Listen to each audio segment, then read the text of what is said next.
በገንዘብና በኃላፊነት እግዚአብሔርን መታመን። እግዚአብሔር በሁሉም የሕይወታችን ዘርፍ ገንዘባችንን ጨምሮ ያስብልናል። ልክ አልማዝ ለማብራት ብርሃን እንደሚያስፈልገው ሁሉ ሀብቶቻችንና ኃላፊነቶቻችንን በብቃት ለማስተዳደር የእግዚአብሔር መመሪያ እንፈልጋለን። የአምላክ በረከቶች በቁሳዊ ነገሮች ላይ ብቻ ሳይሆን በሁሉም የሕይወት ዘርፎች ማለትም በንግድ፣ በቤተሰብ፣ በጤና፣ በስራና በመንፈሳዊነት ጥቅል በረከት እንዲሁም በጥበብ ማስተዳደር መምራትና አቅርቦቶች ናቸው። አንደኛ፣ እግዚአብሔር እያንዳንዱን የሕይወትን ክፍል ሊባርክ ይፈልጋል። እግዚአብሔር ስለ ንግዶ ወይም ስራው ብቻ ሳይሆን በሁሉም የሕይወቱ ክፍል ማለትም በቤተሰብ፣ በጤና፣ በመንፈሳዊነት ጉዞ ላይ ፍላጎት አለው። በገንዘብ ነክ ጉዳዮች ብቻ ሳይሆን በግንኙነቶች እድገት፣ በአካላዊ ደህንነትና ከእሱ ጋር ባለ ግንኙነት ስትሳካ ማየት ይፈልጋል። በሁሉም የሕይወታችን ዘርፎች በእሱ ስንታመን ልክ አልማዝ በብርሃን እንደሚያንጸባርቅ ብርሃንንና መመሪያ ሊያመጣልን ይችላል። ሁለተኛ፣ የፋይናንሻል አስተዳደር አስፈላጊነት። ሀብት ወይም ገንዘብ፣ ጊዜ፣ ተሰጥኦ እንደተሰጠ እነሱን እንዴት እንደምታስተዳድር ጠቢብ መሆን አስፈላጊ ነው። እግዚአብሔር ለሚሰጠን ነገር ኃላፊነት የተሞላበት መጋቢ እንድንሆን ይፈልጋል። ለወደፊቱ ፍላጎቶች፣ ድንገተኛ አደጋዎችና ኃላፊነቶች ገንዘብን መቆጠብ አስፈላጊ ነው። መቆጠብ ተግባራዊ እርምጃ ብቻ አይደለም፣ የእግዚአብሔርን ዝግጅት የምናከብርበት መንገድ ነው።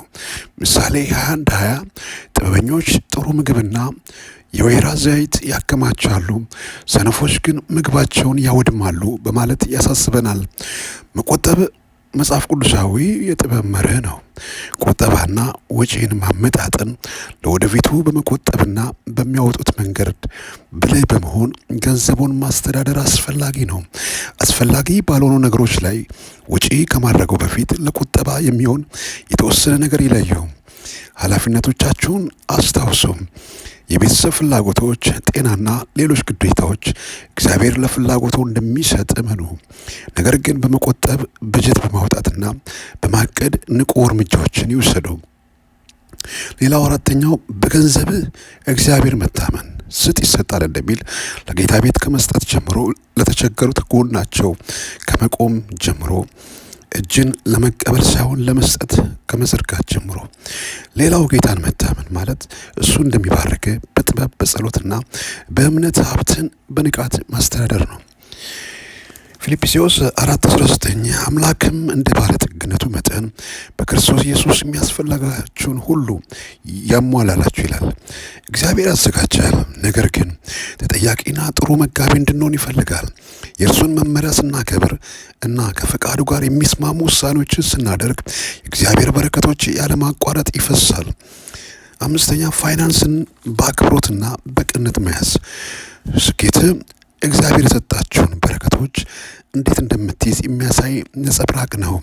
ገንዘብን በታማኝነትና በአክብሮት ከመጽሐፍ ቅዱሳዊ መርሆች ጋር በማስማማት ተጠቀም።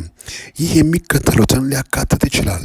ለጋስ መሆንና ለተቸገሩ ሰዎች መስጠት፣ በሚቻልበት ጊዜ ዕዳን ማስወገድ እና ሁልጊዜ የገንዘብ ውሳኔዎችን ለማድረግ የእግዚአብሔርን ጥበብ መፈለግ፣ በተሰማራበት ስራ ሀቀኛ መሆንና ለቤተሰብና ለመንፈሳዊ ደህንነት ቅድሚያ መስጠት። በማጠቃለያው ፋይናንስን ጨምሮ በሁሉም የሕይወቱ አቅጣጫዎች እንዲመራዎት እግዚአብሔርን እመኑ። ገንዘባችሁን በአክብሮት በጥበብና በምስጋና ልብ ስትይዙ ጥሪታችሁ ይባረካል። የፋይናንስ ጉዞ የመሰብሰብ ብቻ ሳይሆን ከእግዚአብሔር ለሕይወት ካለው ዓላማ ጋር ማጣመር ነው። አልማዝ ብርሃን እንደሚያስፈልገው ሁሉ ሕይወቶና ገንዘቦቻችሁ በደማቅ ሁኔታ ለማብራት የእግዚአብሔር ብርሃን ያስፈልጋቸዋል። ወደፊት ስትራመድ እግዚአብሔር እንደሚሰጥና ስኬቶ በሁሉም ዘርፍ ማለትም በስራ፣ በጤና፣ በቤተሰብና በመንፈሳዊነት እንደሚመጣ አመን። የእሱ በረከቶች አያቆሙም፣ አይቋረጡም፣ አይደፉም።